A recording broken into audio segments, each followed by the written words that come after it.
a Arturo. Arturo, muchísimas gracias nuevamente por el apoyo y pues dejo en tus manos el micrófono para dar inicio a nuestra plática del día de hoy. Muchísimas gracias. Perfecto, Frank, claro que sí, muchas gracias. Muy buenas tardes ya, el día de hoy. Bueno, justamente como miembro y socio de la firma, me toca ver toda la parte de Contraloría Externa y práctica fiscal, ¿no? Hemos estado llevando a diferentes webinars, ahora sí que como apoyo a situaciones, pues ahora sí que de lo que estamos viendo la pandemia, de diferente naturaleza. Justamente el martes estuvimos exponiendo aquí con ustedes el tema del concurso mercantil, una alternativa o una opción ante esta situación que estamos viviendo. Pero bueno, al final no es la única. Pensando en que no estamos en un supuesto de concurso mercantil, pues obviamente hay otras opciones, otras situaciones. Existen justamente diferentes opciones y alternativas para poder contrarrestar los impagos de los impuestos. Al final hemos visto que el Ejecutivo Federal nos comentó que los impuestos de entrada, pues a través de marzo, en marzo que entró una reforma a la Constitución, pues realmente ya no va a haber o ya no existe la condonación de impuestos a través de la Carta Magna. A pesar de que todavía el Código Fiscal de la Federación marca algunos supuestos donde pudiera haber una condonación de impuestos a criterio de la autoridad, la realidad es que ya por Carta Magna ya no es posible. Entonces, nos deja pocas alternativas de qué podemos hacer, como diferimiento de pago de impuestos, convenios, etcétera. Pero existe otro, que es justamente la posibilidad de solicitar una disminución del pago de los impuestos, específicamente el impuesto sobre la renta, que es en base a la utilidad generada,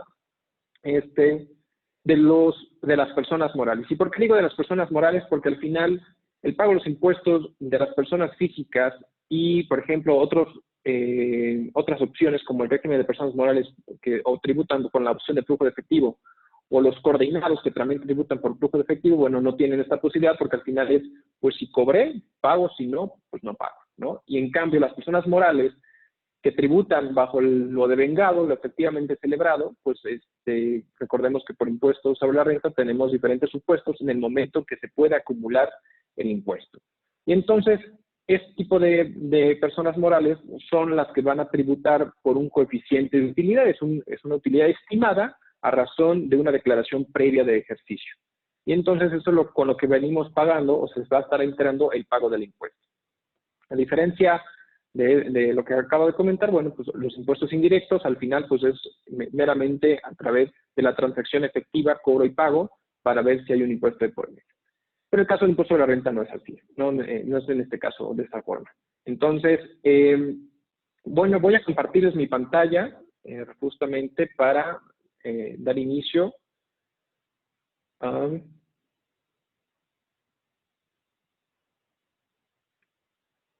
Creo que ahí ya se está viendo.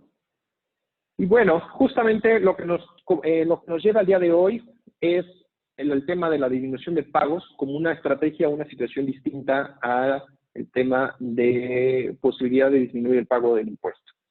Y como siempre lo he comentado, me gusta iniciar con una frase, y en esta ocasión les traigo una frase de Albert Einstein, que dice, lo más difícil de entender en este mundo es el impuesto sobre la renta.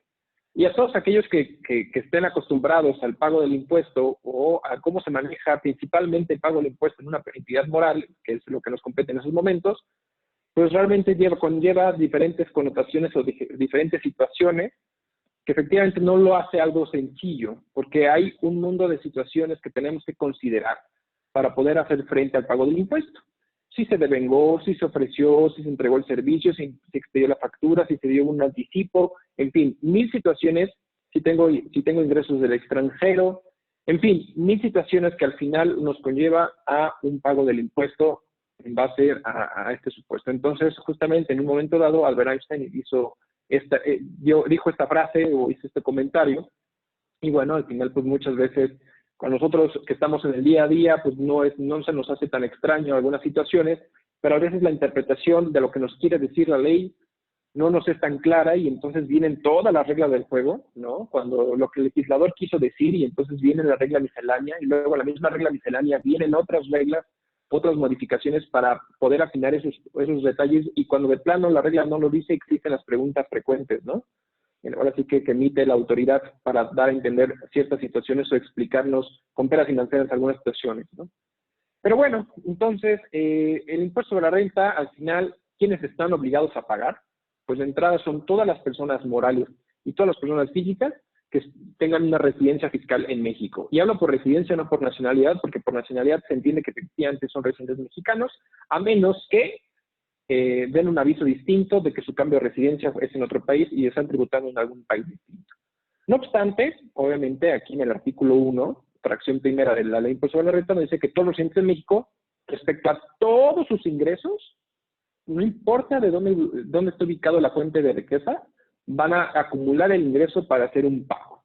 Y entonces aquí es muy importante conjugar esta situación con el artículo 5 del Código Fiscal de la Federación, que nos dice que todas las disposiciones fiscales que establezcan un mecanismo de cobro o de pago de impuestos, donde se refiere a lo que es el sujeto, objeto, base, tasa y cuota o tarifa, son de aplicación estricta. Y me refiero a la aplicación estricta, es decir, la mecánica y el procedimiento a seguir del supuesto para el cálculo de los impuestos, sanciones, multas, recargos, actualizaciones, son estrictos. No hay forma de poder querer maniobrar en esa parte. Y digo aplicación estricta, que es muy distinto a lo que es una interpretación. La interpretación jurídica, bueno, de las diferentes disposiciones, puede haber diferentes tipos de interpretaciones jurídicas para lo que nos dicen las leyes. No obstante, para todo lo que es referente al pago de impuestos, es una aplicación estricta, ¿no? Y entonces, de aquí emana específicamente del tema de lo que es el impuesto sobre la renta, nos dice que todos los contribuyentes tendrán que pagar un impuesto, ¿no?, anual respecto al impuesto sobre la renta. Pero bien, nos menciona en su artículo 14 que todos los pagos provisionales, más bien que todos los contribuyentes estarán obligados a hacer pagos provisionales, ¿no?, a cuenta del ejercicio. Es decir, cada 17 del mes inmediato posterior al periodo que acaba de terminar, se estarán cubriendo, ¿no? No obstante, en su momento, y ahí verán justamente esa tablita del día hábil, de acuerdo al dígito verificador del sexto número del tu RFC, pues hubo un decreto en su momento, en el 2013, donde en su artículo 5 justamente decía que a todos los contribuyentes que deban presentar sus declaraciones a más tardar el día 17 del mes, tendrán hasta 5 días adicionales de acuerdo justamente al sexto dígito numérico de su RFC. Entonces, ¿qué quiere decir? Que al final nos dan ciertas facilidades a través de este decreto que sigue vigente para poder enterar el impuesto que te corresponda, ¿no? O en presentar la declaración correspondiente. Es muy importante visualizar esta parte para que tengamos nosotros opciones, porque al final, si bien nosotros tenemos la obligación de la declaración al día 17, nos dan cierta flexibilidad de días, de acuerdo al RFC, como bien lo menciono ahí, para poder pagar en un día posterior, ¿no? O hasta 5 días hábiles posteriores. Ahora bien, es importante que comentemos que, de acuerdo al artículo, ¿no?, 32 del Código Fiscal de la Federación, existen ciertas situaciones donde se difiere el pago del impuesto, ¿no? Es decir, específicamente el artículo 12 del Código Fiscal nos dice que si cae la fecha límite de pago, en este caso el día 17, en un día, ya sea viernes o en un día sábado, domingo o un día inhábil, automáticamente se recorrerá para todas las disposiciones fiscales, no solamente en materia del SAT, se recorrerá a el día siguiente hábil posterior inmediato, ¿no? Y a partir de ese momento, además, juega justamente este famoso decreto que les comento del 2013, ¿no? Entonces, es importante, si no me equivoco ahora, por ejemplo, el 17 de mayo creo que fue domingo, entonces, bueno, pues justamente el día lunes 18 es cuando el vencimiento del plazo, más a partir del 18 los días adicionales de acuerdo al dígito verificador de tu RFC, ¿ok?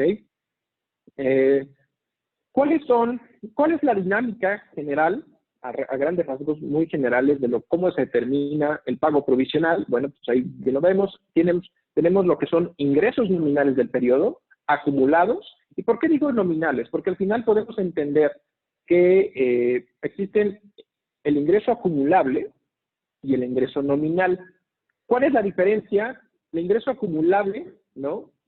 O el ingreso más bien nominal es un ingreso acumulable, pero no viceversa. Es decir, el ingreso nominal son justamente todos los ingresos acumulables menos el ajuste anual por inflación. Y entonces, justamente en los pagos provisionales, solamente los ingresos nominales son los que juegan para el pago provisional. Y pongo acumulados porque al final, cuando presentamos la declaración de febrero, pues será enero más febrero, marzo, enero, febrero más marzo, y en fin, así sucesivamente. Y la mecánica justamente nos dicta de que se le aplica un coeficiente de utilidad, ¿no? A esto genera una utilidad fiscal para el pago provisional y posteriormente una pérdida fiscal. Tenemos la opción de disminuir pérdidas fiscales de ejercicios anteriores, la PTU pagada en el ejercicio cuando se dé el supuesto. Y aquí es importante comentar que del 2012 al 2019 este tema de la PTU para disminuirse en pagos provisionales, como bien sabemos, estaba dentro o reglamentado en la Ley de Ingresos de la Federación. Al momento que hacen la reforma fiscal para el 2020, eliminan, de hecho, muchas facilidades o situaciones que venían en la Ley de Ingresos de la Federación, las modifican para que entre directamente en ley, y es justamente lo que sucede. En el artículo 14 de la Ley de Impuesto sobre la Renta ya ingresan justamente la facilidad de aplicar el pago de la PTU dentro del pago provisional, eliminándolo por completo de lo que es la Ley de Ingresos de la Federación. Después de eso, justamente de la disminución de la PTU, justamente viene un importe base para el pago provisional y se aplica la tarifa del artículo 9. En este caso, sigue vigente la tasa del 30%, y eso nos da igual a un pago provisional, ¿no? ¿Cuáles son otros ingresos acumulables que tendrían que pudieran estar dentro del tema de lo que nos dice el artículo 18 de la Ley de Impuesto sobre la Renta? Bueno, justamente es que a lo mejor la autoridad haga una estimación, ¿no? Recordemos que la autoridad puede presumir que todos los depósitos que tengamos en cuenta bancaria son ingresos, a menos que nosotros, el sujeto pasivo, demuestre lo contrario, ¿no? Los pagos en especie, justamente derivados a lo mejor de una transmisión de propiedades, bienes en pago, en fin, ¿no? Y justamente por eso incluso puede suceder que al final nosotros podamos tener un pago con una contraprestación a valor de una compensación. Es decir, si yo le debo a alguien y esta persona me debe también, pues a lo mejor se compensa el efecto y tendrá que acumular, pensando a lo mejor que acumular en base a flujo de efectivo, tendrá que acumular el supuesto, ¿no? ¿Qué otras cosas pueden ser? Bueno, justamente para el caso de los arrendadores, y esto es un caso muy particular, que al final cuando los arrendadores pues tienen un bien y te lo arrendan, pues a lo mejor el arrendatario lo que hace es generar modificaciones para apoyar pues, su forma de trabajar y realiza modificaciones. Y al final esas modificaciones en las que el arrendador tendría el deber ser, la realidad es que muy rara vez sucede. Realmente no conozco hasta ahorita algún arrendador que reconozca esas modificaciones que se queden dentro de su inmueble como parte de una utilidad, y tendría que estarlas declarando y pagar el impuesto correspondiente. Alguna liquidación o reducciones de capital, hay ejercicios particulares para eso, y bueno, a lo mejor una ganancia por parte del extranjero, ¿no? En fin. Pero bueno, una vez que tenemos la determinación del pago provisional, tenemos ciertos valores que podemos acreditar en el impago, ¿no? ¿Cuáles pueden ser? De entrada, la disminución del ISR de dividendos distribuidos pendientes de acreditar. ¿Qué quiere decir? Que a pesar de que del formato así viene, es muy importante que, por ejemplo, del artículo 10 del impuesto de la renta nos dice que cuando nosotros o la entidad moral distribuya dividendos, deberá o entrada piramidal el dividendo y pagar una tasa corporativa siempre y cuando pues, no venga de CUFIN. Esa tasa corporativa que se pagó se puede acreditar, ¿no? En el pago provisional. Ahora bien, es importante, ¿y por qué lo pongo en este orden? Primero el dividendo distribuido y después los demás supuestos. Porque en el caso de los dividendos, te dice que en el momento que tú pagues, tú puedes disminuir o acreditar ese impuesto en el ejercicio en que pagaste el impuesto, en el ejercicio que decretaste los dividendos y los pagaste. Y en caso que tengas un remanente, ese remanente podrás aplicarlo hasta en 2 ejercicios siguientes, es decir, la aplicación de hasta 3 ejercicios, donde se genera el pago del dividendo y 2 ejercicios posteriores. Por eso lo pongo en este orden, para que le demos prioridad a aquello que se pudiera vencer con anterioridad, ¿no? Para poder ser beneficiados con el acreditamiento. Otro que es, pues obviamente, los pagos provisionales que ya se hayan efectuado durante el ejercicio, obviamente de manera acumulada, y que esto, pues justamente lo que conlleva el artículo 14, y las retenciones realizadas por el sistema financiero, es decir, aquellas retenciones que de acuerdo al artículo 54 de la Ley sobre la Renta, nos dice que tendríamos que aplicar. Recordemos que esta tarifa viene todos los años, se renueva en la Ley de Ingresos de la Federación. Para este año estamos hablando de una tasa de 1.45%. Estas retenciones realizadas pues, son justamente aquellos capitales que están invertidos en una institución financiera y que genera cierto rendimiento, pues justamente nos retienen el 1.45% sobre el capital invertido, ¿no? Y esas retenciones de manera acumulada, es decir, de enero, febrero, marzo, de acuerdo al periodo del pago provisional, pues también presentamos, ¿no? Y entonces eso nos va a dar un total del pago provisional a ser efectuado en ese periodo, ¿no? Espero hasta aquí estar siendo claro respecto a este punto. Posteriormente, bueno, justamente, como bien comentaba, el pago provisional de las personas morales surge a través, o se paga a través de un coeficiente de utilidad, es decir, una estimación generada en base a una declaración anual anterior, ¿no? ¿Y qué nos dice? Justamente cómo se determina, pues, la utilidad fiscal del ejercicio entre los ingresos nominales del ejercicio nos genera el coeficiente de utilidad. Recordemos, como hace rato lo comentaba, el ingreso nominal se refiere exclusivamente al ingreso acumulable menos el ajuste anual por inflación. Y entonces a ese resultado es justamente lo que se está aplicando ahí y eso nos da el coeficiente de utilidad. Ojo, es muy distinto hablar de utilidad fiscal a resultado fiscal. ¿Por qué? Porque al final la utilidad fiscal es ingresos, ¿no? Acumulables, menos deducciones autorizadas, nos da una utilidad fiscal. Bueno, y menos PTU pagada nos da una utilidad fiscal. Esa es la utilidad fiscal. Después de la utilidad fiscal puede venir la aplicación, ¿no? de las pérdidas fiscales. A la aplicación de las pérdidas fiscales ya nos va a dar un resultado fiscal. Y entonces esa es la diferencia. En el caso del coeficiente de utilidad te dice que tomes la utilidad fiscal, es decir, ingresos menos deducciones menos PTU, utilidad fiscal, o en su defecto, en dado caso, pues pérdida fiscal, ¿no? Es importante comentar eso. ¿Cuál es la obligación del pago provisional? Justamente en el artículo 14, como bien comentaba hace un momento, en el artículo 14 del pago provisional de la Ley de Impuesto sobre la Renta nos dice que todos los contribuyentes deberán de presentar las declaraciones de pagos provisionales siempre que haya impuesto a pagar, saldo a favor o cuando se trate de la primera declaración en la que no tengan impuesto a cargo. No deberán presentar declaraciones de pago provisionales en el ejercicio de iniciación de operaciones cuando hubieran presentado el aviso de suspensión de actividades que previene el reglamento y justamente en regla miscelánea dice cuál es el procedimiento y o no hay un impuesto a cargo ni saldo a favor, ¿no? Aquí es importante comentar que no sé si recordarán, antes de que existiera la aplicación de declaraciones y pagos, antes presentábamos a través de mi portal, recordábamos que los impuestos a pagar los presentábamos directamente en la institución bancaria como un pago electrónico y cuando no había cuando no había un negocio o operaciones en ese periodo, presentábamos como una declaración informativa dando razón a la autoridad del por qué no hubo pago. No sé si recordarán justamente esas declaraciones. Bueno, pues justamente eso es lo que sucedía. Ahora, cuando cambian a declaraciones y pagos, nos dice el artículo 31 del Código Fiscal de la Federación, en su sexto párrafo, en conjunto con la regla miscelánea 2.8.5.2 de manera particular, que justamente cuando no tengamos un saldo a pagar ni un impuesto a pagar, lo tendríamos que informar.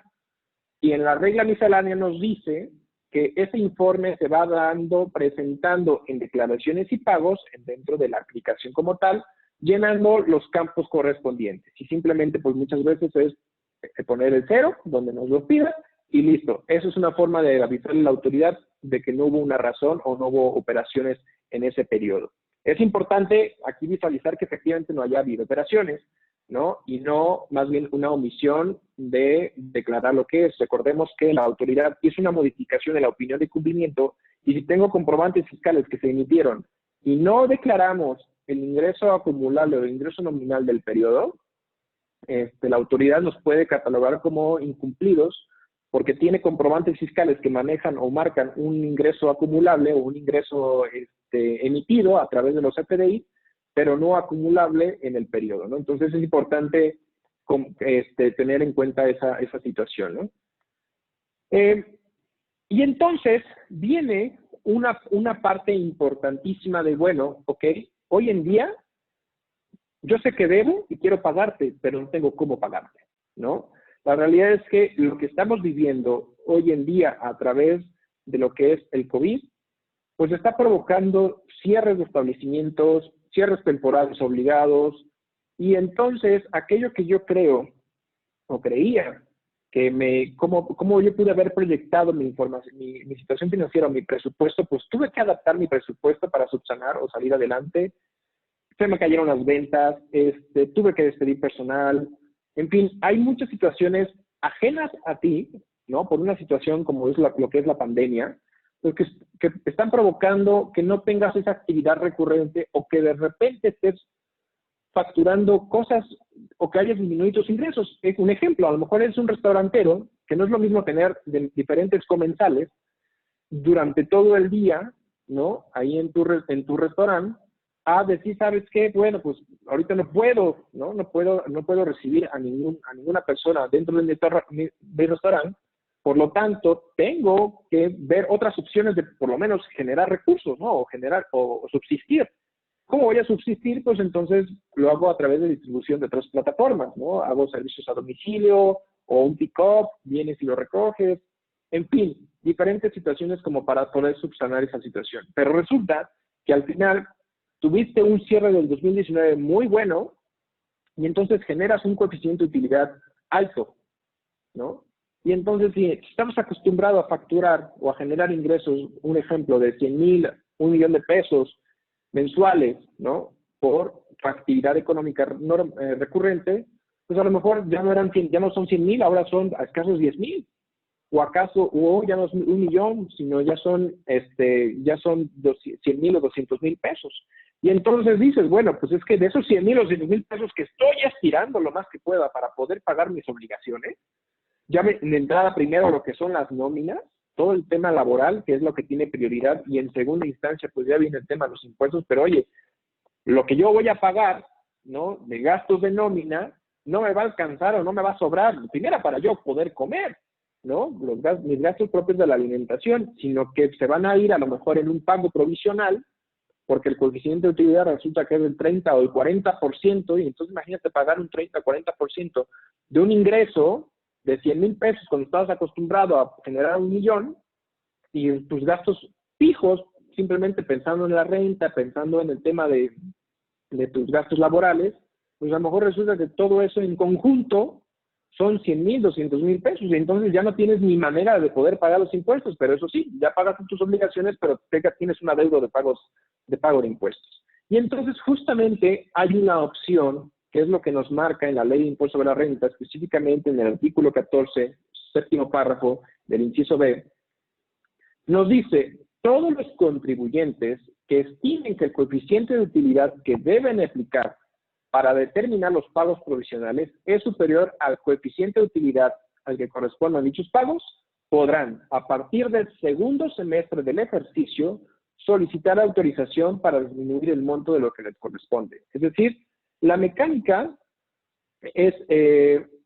del cálculo implica que nuestro resultado fiscal será similar al obtenido en el ejercicio al que corresponde al coeficiente de utilidad, por lo cual puede haber incluso corresponder a 5 años anteriores. Si nosotros tenemos un coeficiente de utilidad actual con el que estamos pagando, pero recordemos que tenemos la opción, bueno, no tenemos la opción, tenemos la obligación de pagar a través de un coeficiente que puede ser de hasta hace 5 años. No necesariamente, porque a lo mejor he tenido pérdidas fiscales que se han ido disminuyendo y resulta que a lo mejor en los últimos 3 años tuve pérdidas fiscales, pero pues prácticamente me queda un remanente muy poquito, un pequeño remanente, pero a lo mejor resulta que en el 2014, 2015 tuve un coeficiente de utilidad porque fue un super hit de año, y entonces eso es lo que provoca que yo siga teniendo un coeficiente de utilidad bastante alto, ¿no? Y por ende, y que se me ha ido disminuyendo las pérdidas fiscales, y naturalmente ahorita para 2020 ya me acabé las pérdidas fiscales y sigo teniendo un coeficiente de utilidad bastante alto, y entonces necesito alternativas. Y esta alternativa justamente prevé una disminución de ingresos, un aumento de deducciones, aplicación de estímulos fiscales o cualquier situación que puede generar al final un año, salvo el tema del ISR, ¿no? O sea, no puedes generar un ISR a favor, simplemente pues no hay un pago de por medio. Y justamente, y aquí lo que no es opción, ¿no? No es opción que al final diga, bueno, pues no lo declaro, ¿no? Al final puede decir, aunque con independencia que los pagos provisionales son pagos a cuenta de un ejercicio, pagos a cuenta de un impuesto anual, no quiere decir que al final no deba yo presentar la declaración o presentarla incorrecta. Si bien la autoridad no pudiera como tal auditarte el pago provisional, ¿no? Es decir, tendría que auditarte el ejercicio en conjunto. Si hay infracciones que se pueden considerar, ¿no? De acuerdo al Código Fiscal de la Federación, en su artículo 81 del Código Fiscal de la Federación, no efectuar justamente los pagos provisionales de acuerdo a las disposiciones vigentes nos pueden generar multas desde 17,000 pesos números cerrados hasta 34,000 pesos, ¿no? Y entonces, eso es lo que está generando este tipo de situaciones. Ahora bien, si le añado lo de la reforma fiscal del ejercicio 2020, si no daré cumplimiento, si no declarar en forma, si no declarar, ¿no? ¿Qué sucede? Entonces yo puedo caer en un supuesto del 17H bis. Recordemos que dentro de la reforma fiscal para 2020 teníamos en su momento solamente la opción de la posibilidad de que nuestros sellos digitales fueran cancelados. Ahora bien, con la nueva disposición de 17H bis, no tienes dos declaraciones periódicas o separadas presentadas de manera correcta, te suspendo el certificado de sello digital. Y entonces el contribuyente se queda sin operación. Entonces, si lo poquito que yo tenía, ¿no? Lo poquito que yo tenía de recabar para poder generar recursos y poder trabajar y poder subsistir, pues me lo va a quitar. ¿Y por qué lo digo, lo va a quitar? Porque al final una cosa es que efectivamente yo cobre y genere el ingreso, pero también hay un requisito de forma, que el requisito de forma, de acuerdo a lo que nos marca el artículo 29 del Código Fiscal de la Federación, es nosotros estamos obligados a emitir comprobantes fiscales por los ingresos que obtengamos. Y entonces, si yo dices, bueno, pues no tengo el certificado, no genero la factura, pero pues sigo operando, pues entonces el día de mañana la autoridad puede voltear contigo y decir, oye, puedo llegar hasta clausurar el negocio por no emitir comprobantes fiscales. Aquí en Querétaro, yo soy de Querétaro, un servidor de Querétaro, tenemos en el centro hay un lugar muy famoso de malteadas, y como de adelitas y todo, donde lo han clausurado en un par de ocasiones justamente porque auditan, porque alguien metió una denuncia respecto a que no emitían comprobantes fiscales. Entonces, eso puede dar otro supuesto y entonces ahora sí te puedes quedar absolutamente sin nada, ¿no? Entonces, es importante tener esto en consideración para que no queramos simplemente salirnos por la tangente y dar cumplimiento, y mejor busquemos las alternativas que tenemos a la mano por lo que dice la ley, ¿no? Y salir adelante. Hoy la autoridad está muy agresiva en temas de fiscalización, en temas de controles. Antes era muy fácil, todo era en papel y era, pues la autoridad literal te creía lo que tú les decías, ¿no? A menos que generara una revisión. Hoy en día la autoridad te cree en principio, pero al final pues no quiere decir que no tiene sistemas de controles electrónicos donde es muy fácil que pueda hacer cruces de información y te diga, ¿sabes qué? No estás cumpliendo. Actualmente está nuevamente lanzando una campaña de cartas de invitación, que a lo mejor a alguno de ustedes les pudo haber llegado recientemente, respecto a revisar tu situación fiscal, porque hubo una disminución de pago de impuestos en ciertos periodos, ¿no? Entonces, el punto es ver, ¿lo disminuí con respecto a qué? ¿No? Respecto a otro año, otro ejercicio, literal, solamente te manda y dices, ¿ahora qué veo? Pues no, pues resulta que efectivamente, pues sí, son los ingresos y son las deducciones, y bueno, simplemente meto el caso de aclaración y se acabó, ¿no? No pasa a mayores. Pero al final, bueno, hoy la autoridad, a lo que voy con el comentario, sí tiene mucha información disponible a la mano para poder hacer cruce de información y poder justamente requerirte información, invitarte a que subsanes, etcétera, etcétera. Y entonces, bueno, este beneficio, ¿qué es lo que puede aplicar? Justamente nos dice en el reglamento de la Ley de Impuesto sobre la Renta, en el artículo 14, nos dice que para efectos del artículo 14, párrafo séptimo, inciso B de la ley, que es el que acabamos de leer, ¿no? La solicitud de autorización para disminuir el monto de los pagos provisionales a partir del segundo semestre del ejercicio que corresponda se presentará a la autoridad fiscal un mes antes de la fecha en que se deba efectuar el entero del pago provisional que se solicite disminuir. Cuando sean varios los pagos provisionales cuya disminución se solicite, dicha solicitud se va a presentar un mes antes de la fecha en que se deba enterar el primero de ellos. O sea, quiere decir que nosotros solamente vamos a poder, dentro del primer semestre no hay opción de disminuir, pero a partir del segundo semestre sí lo hay. Por ahí me ha tocado ver contribuyentes como que la aplican de manera retroactiva desde enero, una situación así, o febrero, simplemente es más cosas. Eso no es correcto, eso no es la forma en que se debe de hacer. Simplemente es a partir del segundo semestre, ¿no? Es decir, de julio a diciembre. Ahora bien, esta situación no quiere decir que forzosamente puedas aplicar la reducción del pago del impuesto. Y hablo de reducción del pago del impuesto, no reducción del coeficiente de utilidad. Ahorita me van a entender el por qué lo comento. Nosotros tenemos diferentes opciones. ¿Sabes qué? Pues quiero aplicar de julio a diciembre la disminución del pago del impuesto y entonces a más tardar yo tendría que aplicarlo el 17 de julio. Oye, que quiero aplicarlo entre agosto a diciembre. Bueno, pues el 17 de agosto. ¿Cuándo se vence el plazo? El 17 de septiembre tendría que estar presentando yo el pago de agosto. Por lo tanto, un mes antes, el 17 de agosto, a más tardar, tendría que estar presentando justamente dicho requerimiento para poder disminuir el pago del impuesto. Y así sucesivamente hasta llegar a diciembre, donde pues el 17 de diciembre. O sea, quiere decir que nosotros tenemos opción de aplicarlo el segundo semestre completo o a partir de un mes posterior, sin necesidad de que sea todo el periodo, ¿no? Eso va a depender justamente de la proyección que uno haga, ¿no? Se estima, obviamente esto genera que se estime un coeficiente de utilidad que hubiera sido menor, ¿no?, al coeficiente de utilidad que estoy realmente ejerciendo actualmente. Es decir, el coeficiente de utilidad que declaré, en este caso, en la declaración anual del 2019, que estoy aplicando en esos momentos, pues en la proyección que yo esté haciendo, pues resulta que a lo mejor el coeficiente de utilidad con el que realmente tendría que estar pagando resulta menor. Y entonces sí, meto la solicitud para la disminución del pago del impuesto. Y justamente aquí viene como la ficha, ¿no?, que nos dice cuáles son los requisitos y qué tenemos que presentar, ¿no?, en la ficha trámite 29 del impuesto de la renta, que está en el anexo 1 de la resolución miscelánea 2020, publicado el 28 de diciembre. ¿Y qué te dice? Bueno, justamente solicitar las autoridades fiscales, pues el tema de la disminución del pago del impuesto. ¿Quiénes lo presentan? Exclusivamente personas morales, como bien lo comentaba, ¿no? Entonces se presenta, en teoría, esto donde se presentaba en trámites, te dice la autoridad que en su momento hasta el 2019, se cheque por buzón tributario. La realidad es que a partir de 2020 cambia el formato, ¿no? Y donde se presenta, te dice directamente en la Administración Desconcentrada de Recaudación, para presentar la solicitud de autorización para disminuir el pago de impuesto en el formato 34, es decir, ya es directamente en las oficinas del SAT para poder hacer la solicitud, ¿no? Y me van a preguntar en dónde se presenta, justamente en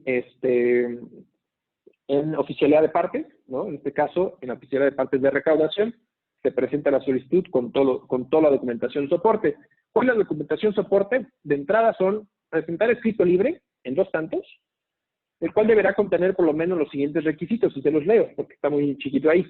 El nombre, denominación, razón social y el domicilio fiscal manifestado en su clave de RFC. Señalar la autoridad a la que se dirige y el propósito de la promoción. Recordemos que todo recurso, ¿no?, que se le presenta, toda promoción debe estar debidamente fundada y motivada para la autoridad, ¿no? Identificación oficial vigente del representante legal, en original y copia simple para cotejo, ¿no?, simplemente. Poder notarial que acredite la personalidad del representante legal.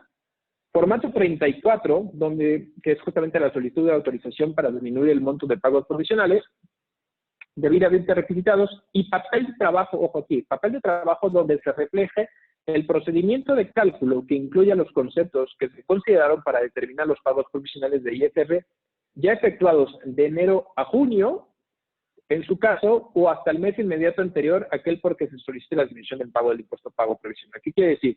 Que si yo quiero solicitar la disminución del pago del impuesto de julio a diciembre, pues justamente voy a presentar esa información que nos menciona ahí, de enero a junio. Si es de agosto a diciembre, pues justamente será de enero a julio y así sucesivamente, ¿no? Pues tendríamos que presentar el conglomerado de esos pagos provisionales. En su caso, la aplicación de cualquier acreditamiento, reducción, exención o estímulo fiscal que se haya generado en los pagos provisionales. El monto de la participación de los trabajadores en las utilidades pagadas en el ejercicio en el cual solicita la disminución de pagos provisionales. En el caso de pérdidas fiscales pendientes de aplicar, se deberá manifestar su procedencia y aplicación, señalar el ejercicio del cual proviene el coeficiente de utilidad utilizado para la determinación de los pagos provisionales efectuados. Si se solicita la disminución de pagos provisionales de algún mes posterior a julio, que es lo que comentaba, del ejercicio de que se trate, la información de los datos solicitados en el apartado 6, ¿no?, de la forma oficial 34, deberá corresponder a los importes acumulados al mes inmediato anterior, al que se solicita la disminución de pago provisional, que es lo que me comentaba. Cuando presentemos la información financiera del por qué estamos solicitando la disminución del pago del impuesto, pues se tendrá que presentar de enero al mes donde no estemos aplicando o queramos aplicar ya disminución. De entrada, en principio, la facilidad es de enero a junio para que podamos aplicar a partir de julio. Si no es necesario, bueno, será hasta el mes anterior a que queramos reducir el pago del impuesto. ¿Cuáles son, además, como algunas reglas adicionales que tenemos que considerar para el tema del formato 34? Es, pues justamente, es presentar el aviso ante las autoridades correspondientes y solicitar, esto no lo pueden presentar, como bien comentaba, los contribuyentes de régimen de coordinados, ¿no? No lo pueden hacer porque al final ellos tributan por flujo de efectivo. Y pues toda la documentación que avale el tema de acreditamiento del representante legal, ¿no? Entonces es importante esa parte. ¿Con qué condiciones debo de cumplir? Bueno, de entrada es contar con firma y contraseña en caso de trámites a realizar por buzón tributario. En este caso, ahorita el buzón tributario no tiene esa opción, ¿no? ¿Y cómo se da seguimiento a este trámite? Esto es algo muy interesante. De manera presencial, en la administración desconcentrada de recaudación más cercana a su domicilio, presentando la acusa de suscrito libre. Es decir, que yo tendría que estar yendo a las oficinas de recaudación para poder estar revisando el estatus. Pero aquí la pregunta es, ¿cuál es el plazo máximo que tiene la autoridad? En un momento dado, la autoridad no presentaba, toda esta 2019 no generaba un plazo máximo. Aquí sí, a partir de 2020 te dice que va a ser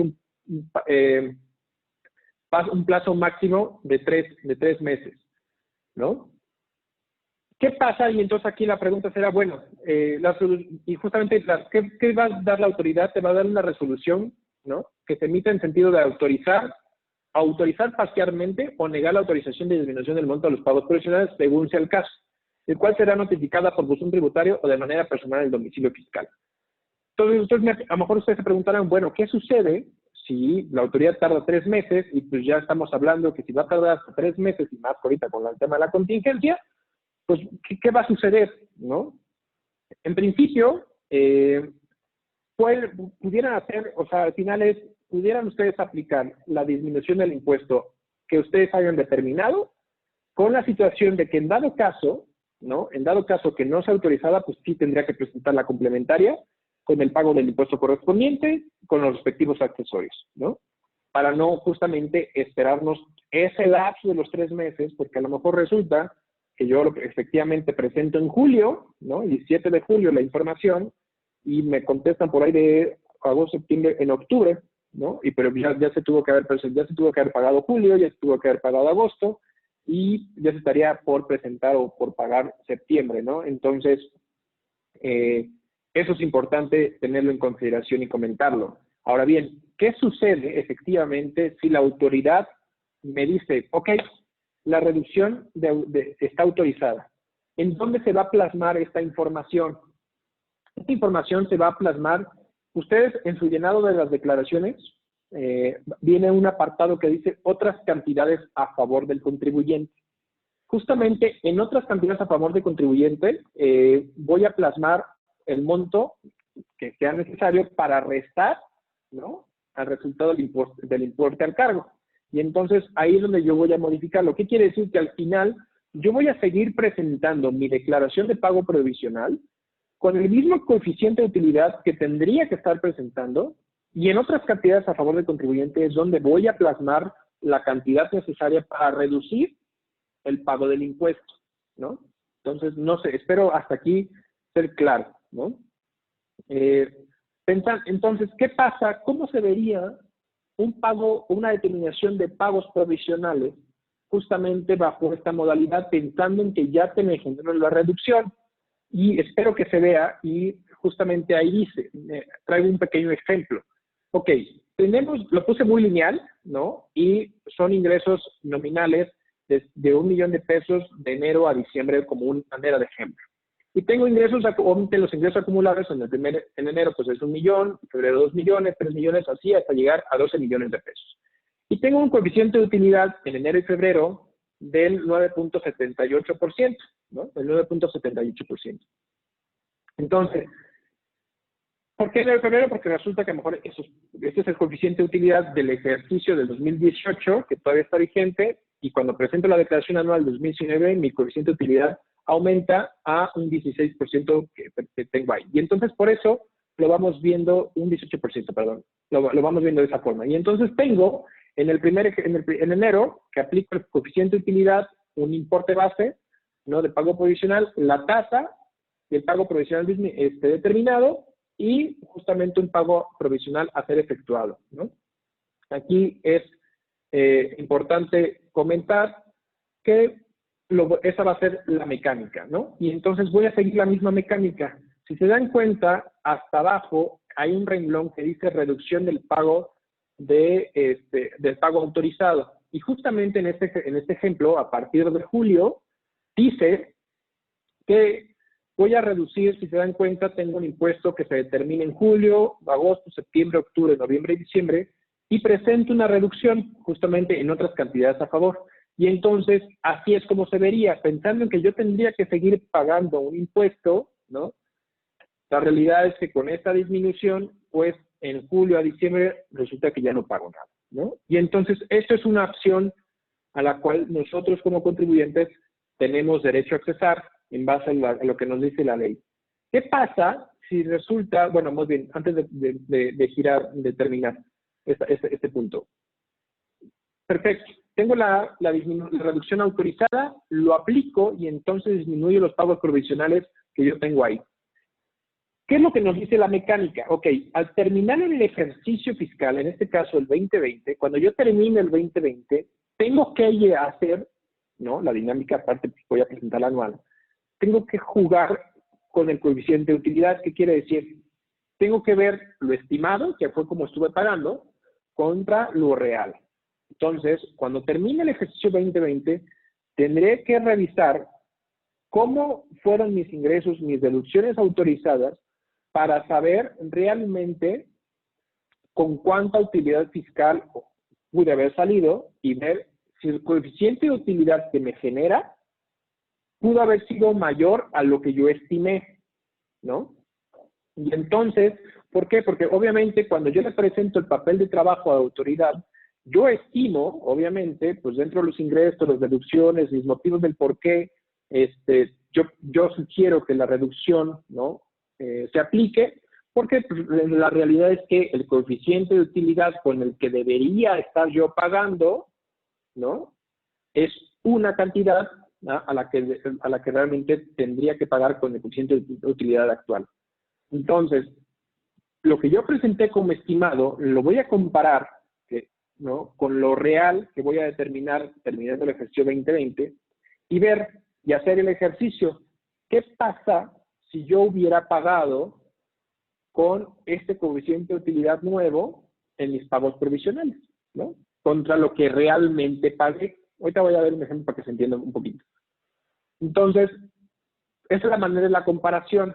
Pero ¿qué pasa? Que si resulta que a lo mejor efectivamente, pues por efecto de la pandemia, por efecto de esta situación que estamos viviendo atípica, lo que yo estimé que me iba a ir mal, resulta que efectivamente me fue mal, pero me fue mal a lo mejor en abril, en mayo, en junio y en julio, y a lo mejor tal de agosto, pero resulta que a lo mejor en septiembre traigo una mega estrategia de ventas para poder ver la forma de poder salir adelante, pero resulta que cierro el ejercicio con unas buenas ventas o una utilidad mucho mayor, no ventas necesariamente, sino una mucho mejor utilidad de lo que yo realmente esperaba. Y entonces sí, justamente en el artículo 14 del séptimo párrafo, inciso B, en la parte final, nos dice, cuando con motivo de la autorización para disminuir los pagos provisionales resulte que los mismos se hubieran cubierto en cantidad menor a la que les hubiera correspondido en los términos de este artículo de haber tomado los datos relativos al coeficiente de utilidad de la declaración de ejecución en cual se disminuyó el pago,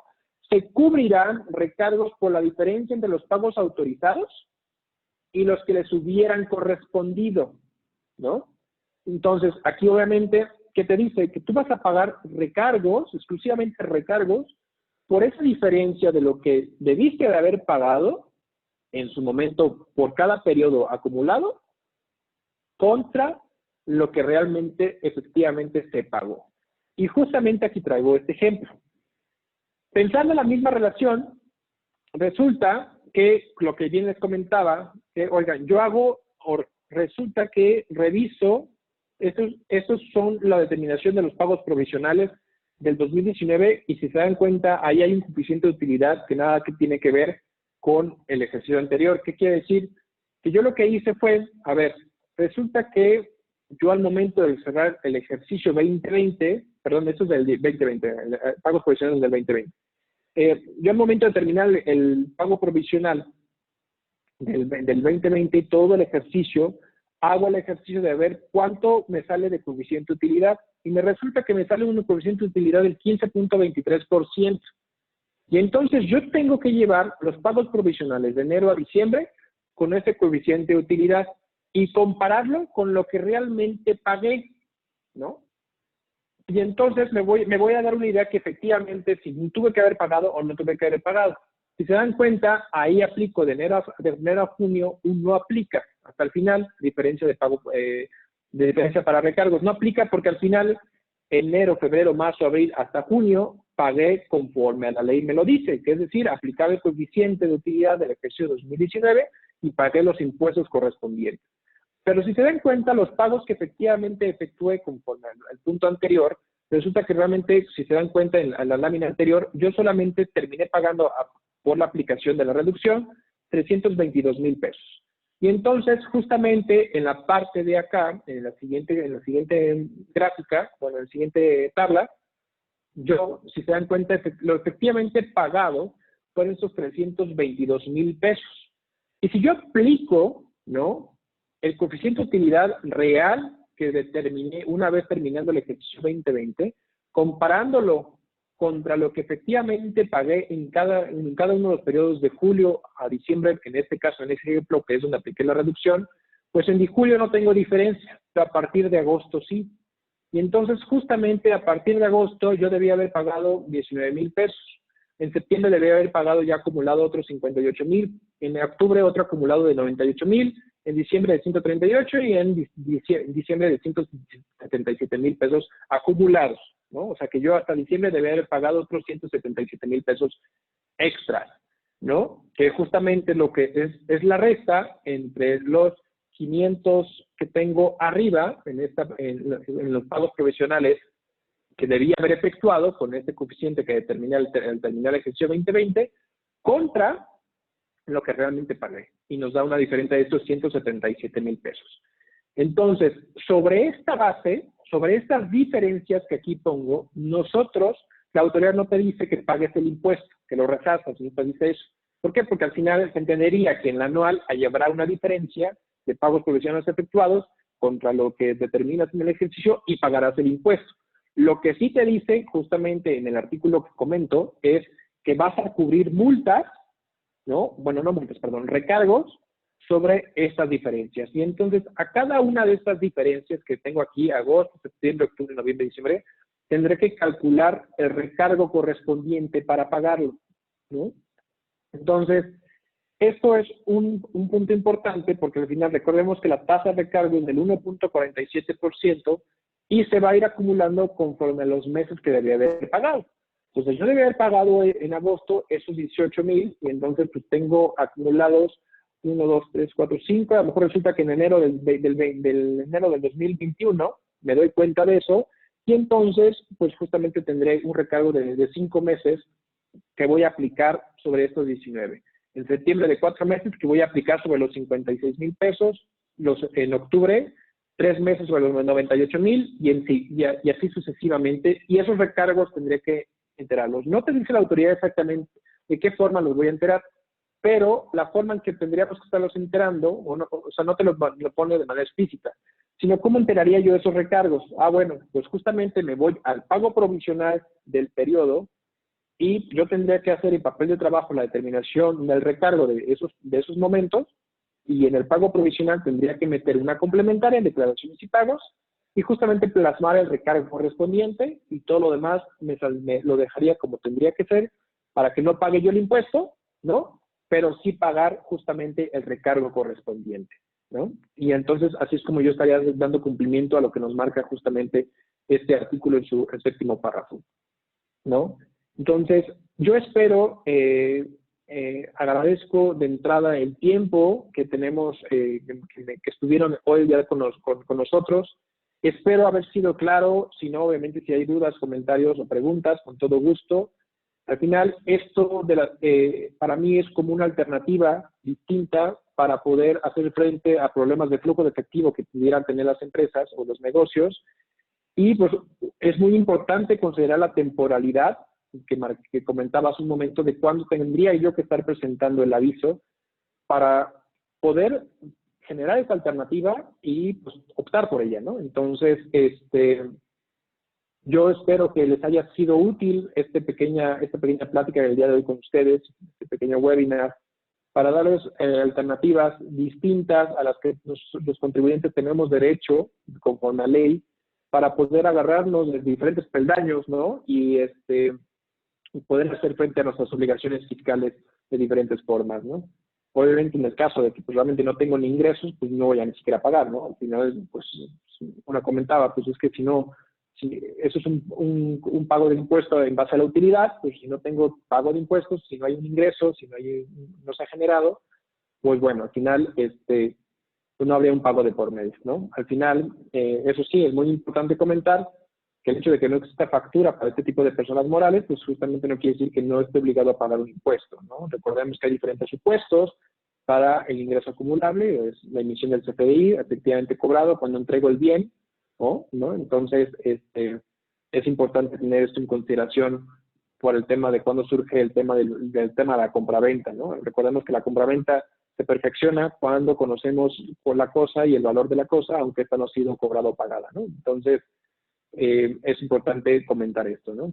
Entonces, de mi parte, les agradezco mucho. Ahí están nuestros datos. Estamos con ustedes y con gusto quedo a la orden por si hay alguna duda, comentario o pregunta, ¿no? Arturo, muchísimas gracias. Pues creo que si te parece en este momento lo que podemos hacer ahora es justamente pasar a la sesión de preguntas y respuestas para dar salida a algunas de las inquietudes que nos han planteado nuestros participantes el día de hoy. Y si me permites, voy a iniciar. La primera pregunta de las preguntas que nos hacen, dicen, ¿las ventas de activos fijos se consideran como ingresos nominales acumulables? Sí, es correcto. Las ventas de activo fijo en su utilidad fiscal tienen una determinación particular, pero una vez determinado si existe una utilidad fiscal, sí se tiene que acumular como parte de los ingresos nominales del pago provisional. Excelente, muchísimas gracias. El otro punto, otra de las preguntas que nos plantean es, ¿en dónde se encuentra previsto que se presente ante la autoridad y ya no a través del portal? Justamente en el anexo 1, en el mismo formato que les compartí hace un momento, Ahí mismo, publicado en la regla miscelánea, se dice que se presenta a través de las autoridades fiscales, ¿no? De acuerdo. Muchísimas gracias. Dice, en el tema de acciones en el extranjero por la venta de ellas, ¿qué porcentaje de ellas me retienen en México si la operación la tengo en Brasil? ¿Qué porcentaje me retienen en México? Bueno, el porcentaje pues más bien es, no es que te retengan, o sea, al final es de las acciones que se tengan en el caso del extranjero, pues se dan parte de la acumulación de los ingresos aquí en el país, ¿no? Ahora bien, hay un artículo de la ley que nos dice que los ingresos del extranjero que están sujetos a una retención no necesariamente se acumulan para el pago del impuesto provisional, sino que se van directamente al anual, ¿no? Pero ahí el impuesto que yo tendría que pagar en México, bueno, pues será en función de la totalidad de los ingresos acumulables, ¿no? Y sí puedo acreditar el impuesto que yo pagué en el extranjero. De acuerdo. Dice, si mi operación disminuyó, ¿la debo informar? Digo, si tu operación disminuyó, mira, si quieres hacer uso de este beneficio, sí, al final, porque eso va a ser el porqué. Esos son tus elementos y herramientas para tú decirle a la autoridad, oye, disminuyó mi operación y por ende, pues quiero aplicar este beneficio. Ahora, si no quieres aplicar este beneficio, no estás obligado a informar a la autoridad, oye, pues disminuí, a menos que hayas disminuido algún tipo de actividad, pensando en que a lo mejor tú tienes diferentes actividades, ¿no? Yo vendo yo enajeno 3 tipos de productos y a razón de la contingencia, pues 2 productos los dejé de vender y uno pues se mantuvo. El deber ser sería que yo presente a lo mejor un aviso ante el RFC respecto a mis actividades económicas para decir que efectivamente pues disminuí la venta de esos productos, ¿no? Eso pudiera ser un supuesto, ¿no? Pero así como tal de que la operación disminuyó, yo tenga la obligación, se lo voy a informar con las declaraciones. Efectivamente, la autoridad puede presumir que hubo una disminución de pagos, que estas cartas de invitación que les comentaba que están dando ahorita la autoridad, están llegando respecto a que está determinando que hubo una disminución de pagos de impuestos en algunos supuestos. Simplemente es revisar que todo está en orden y mi recomendación es sí meter un caso de aclaración en mi portal para dar frente a esto, ¿no? De acuerdo. Bueno, no, dice, es verdad que algo importante que cambió con respecto a los anteriores es que antes era un aviso y ahora es una solicitud que la autoridad me debe autorizar o no. Correcto. Sí, sí hubo un cambio en esa situación. Digo, al final siempre tuvo que haber existido una resolución por parte de la autoridad.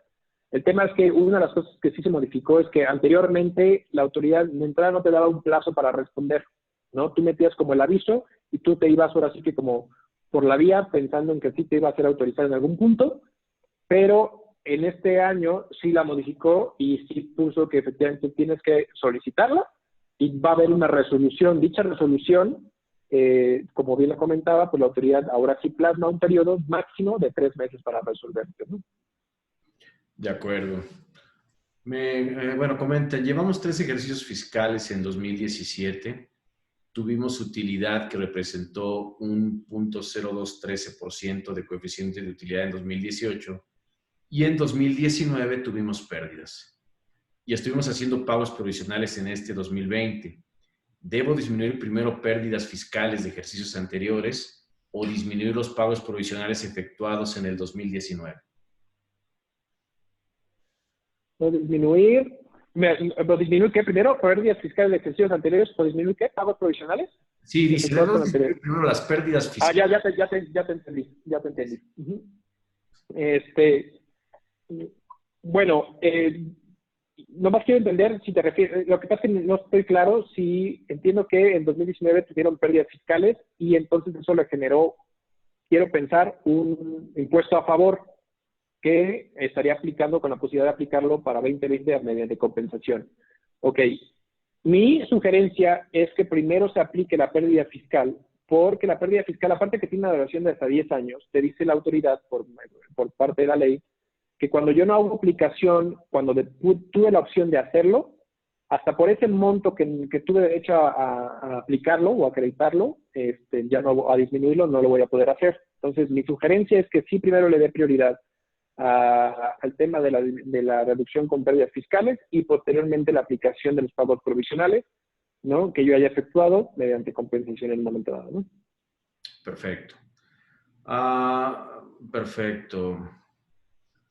Dice, cuando hay acreditamiento de retención del extranjero para disminuir en declaración anual, ¿qué dice qué? Y tengo pagos provisionales. ¿Cuál de los dos debo acreditar primero en el cálculo anual? Gracias.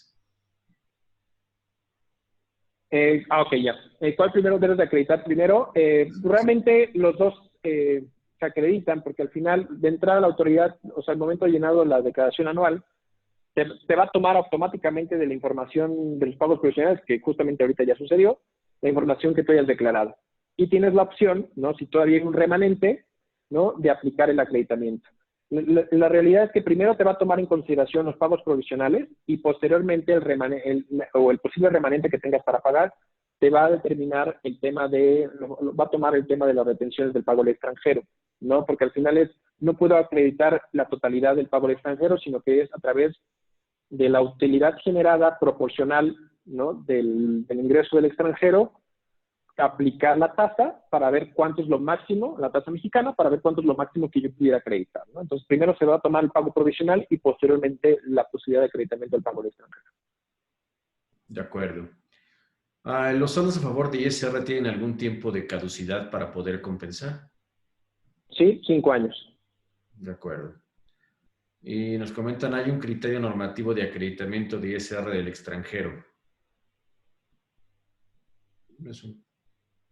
No sé si es pregunta, es un comentario nada más. Ok. Ok, de acuerdo.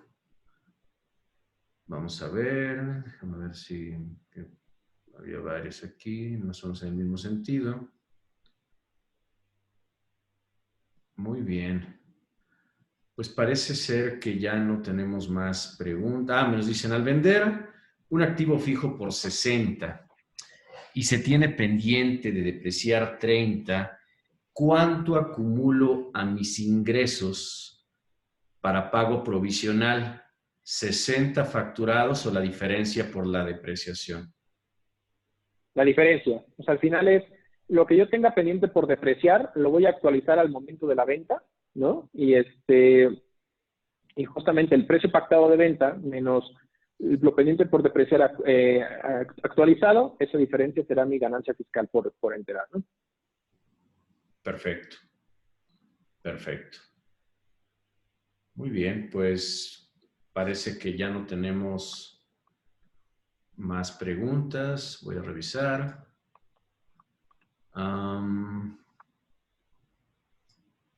Vamos a ver rápidamente. No, parece ser que ya no tenemos más preguntas. Pues no sé si quisieras adicionar algo, Arturo, antes de dar por terminada precisamente nuestra sesión del día de hoy. No, de mi lado no, simplemente pues agradeciendo pues, su tiempo, el espacio que hayan estado el día de hoy con nosotros y pues muchas gracias y pues quedamos a la orden, ¿no? Perfecto. Pues muchísimas gracias también, Arturo, por la exposición. Sin duda, estamos como siempre abiertos a que puedan ustedes consultarnos. Estamos a sus órdenes. Precisamente, como lo hemos comentado, pues este sin duda será un tema que habrá que analizar de manera específica en cada caso, por lo cual pues los invitamos a que revisen la situación y con todo gusto estamos a sus órdenes, ¿no? En GSG Consultores. Arturo, en el correo que ya comentó, de arturo@gsgconsultores.com.mx, o bien a través del correo de Mefintax, capacitación@mefintax.com.mx, para que con todo gusto, pues si tienen dudas, preguntas, comentarios o inquietudes particulares, con todo gusto las podamos revisar. Y bueno, reiterar nuevamente nuestro agradecimiento por ayudarnos a ayudar. Como saben, estos webinars han sido diseñados o han sido trabajados por todo nuestro equipo con dos grandes objetivos. El primero de ellos, que ustedes cuenten con información que les permita volver a esa nueva normalidad con nuevos o con conocimientos mucho más definidos, con conceptos que de alguna manera les permitan aplicación inmediata en sus organizaciones, pero que además nos permitan, con los donativos que algunos de ustedes han tenido a bien proporcionarnos, ayudarnos a ayudar. Hoy tenemos ya más de 200 despensas que hemos tenido oportunidad de entregar a través del equipo que está trabajando en esa parte, y que sin duda, pues además de la elaboración de las despensas, pues destinar tiempo, destinar algo tan importante como es esa disposición personal para ello. Entonces, agradeciendo en nombre de todo el equipo de Grupo GSGM Fintax el apoyo que nos permiten brindar a través de estos donativos. Y bueno, pues no me queda, reitero, más que agradecer esa participación e invitarlos a que nos visiten en nuestras redes sociales, en nuestra página de YouTube, y que en los próximos eventos que se estarán promoviendo esperamos poder contar con su presencia. Y desde luego, si consideran que a alguien más le puede ser de utilidad todo lo que se brinda en este tipo de eventos, pues compartan las ligas. Recuerden, son eventos que no tienen ningún costo, y sin duda, si a alguien le puede servir, estaremos encantados de poderlo apoyar. Sin más, Arturo, nuevamente, muchísimas gracias a todos los que nos hacen el favor de acompañarnos el día de hoy, y esperemos que nos veamos en nuestro próximo webinar. Estén al pendiente. La próxima semana ya estamos trabajando en los temas que estaremos revisando con ustedes.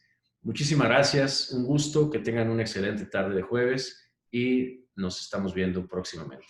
Arturo, nuevamente muchas gracias, que todo esté muy bien y nos mantenemos Muchas gracias. Un fuerte abrazo. Gracias. Hasta luego.